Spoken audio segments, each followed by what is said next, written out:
Stephen's Church, Fulga City, in the Diocese of Etsako, has been dedicated to the glory of the Triune God by the diocesan bishop, the Right Reverend Felix Olorufemi. Having had the foundation laid in 2007 by the pioneer bishop of the diocese, the Right Reverend Jacob Bada. In his sermon, the bishop used the life of St. Stephen, who is the patron saint of the parish, to charge and challenge the congregants. Bishop Olorufemi said St. Stephen was an evangelist par excellence who rose from sharing of food to sharing the gospel of Jesus Christ. Hence, believers should make Christ known wherever they found themselves. The bishop also urged Christians to live a life of forgiveness and prayer, like St. Stephen, who forgave and prayed for those that stoned him.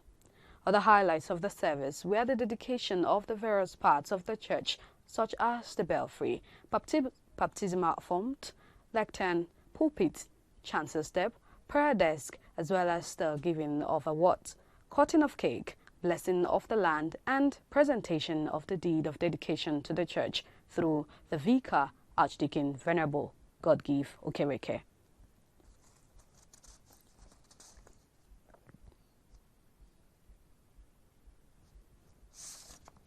And now, Abia State Chapter of the Christian Association of Nigeria, Acnn, unanimously adopted Bishop Sunday Onoha, the governorship candidate of the African Democratic Congress ADC, as their consensus candidates in the governorship election holding in March. The Acnn adoption of Bishop Onoha was made after the ADC candidate addressed the Christian organization's leaders at their consultation meeting held at Umuahia. He was grilled for over an hour by the Acnn local government coordinators and state officers, having time and taken to answer every question, and gave every assurance of participatory governance, godly and righteous leadership to change the narrative of Abia State.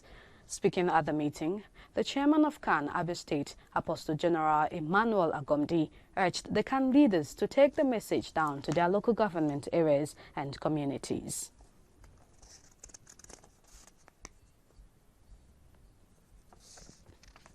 And now the Catholic Archdiocese of Kaduna has said that facilities at St. Peter's Minor Seminary, Katari, Kaduna, worth over 100 million naira, was destroyed by fire incident, even as the diocese blamed the fire outbreak on insecurity. The rector of seminary, Reverend Father Sati Edward, made the disclosure during an inspection exercise carried out on the site, explaining that the management relocated her students to Kafanchan and Zaria for over 2 years now because of series of attacks by bandits. According to a statement signed by its Archdiocesan Chancellor, Reverend Father Christian Emmanuel said that the fire incident occurred, destroying the 2 dormitories, a dining hall, a kitchen, and a laboratory, but no life was lost. Adding that for Naira and Kobo, they can only assume putting up the building alongside the equipment will cost more than 100 million naira. Meanwhile, the Education Secretary, Catholic Archdiocese of Kaduna, Mr. John Woje, appealed to the organizations and well-meaning Nigerians to come to their aid.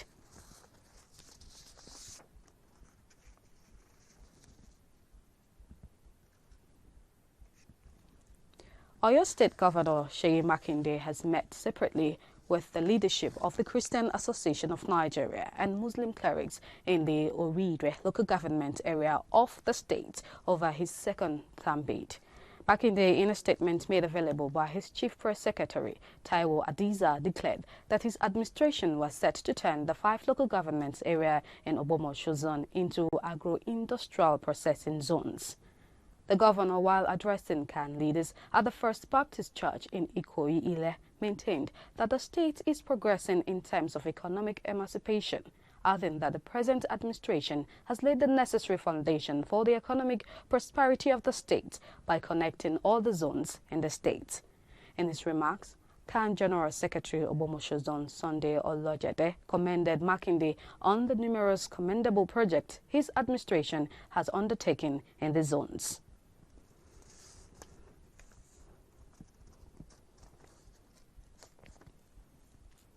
And the popular American comedian and actor Kevin Hart has said God allowed him to live after his near-fatal car crash and revealed that he has realized his allure to fame. Recall that in September 2019, Kevin Hart was injured in an auto accident when his 1970 Plymouth Barracuda crashed into a tree. Hart, who was in the front passenger seat, and the driver, Jet Black, both sustained back injuries. And according to a California Highway Patrol incident report, which said reckless driving was to blame for the crash. While in a podcast interview, Hart said he is very thankful for the life God has allowed him to live and the opportunities he has been able to embark upon. He also reckoned that the believers in God, even that he believes in God, even though not as spiritual as may be required of him. The 43-year-old father of four revealed that fame has been his biggest undoing, as he did not have his life together at the time of the crash, and said the accident required him to put things in perspective. So that's all we could take for now. Please join us at 3 p.m. West African time for the news on the hour. I am Nzubechi Frank, and thanks for watching. Bye.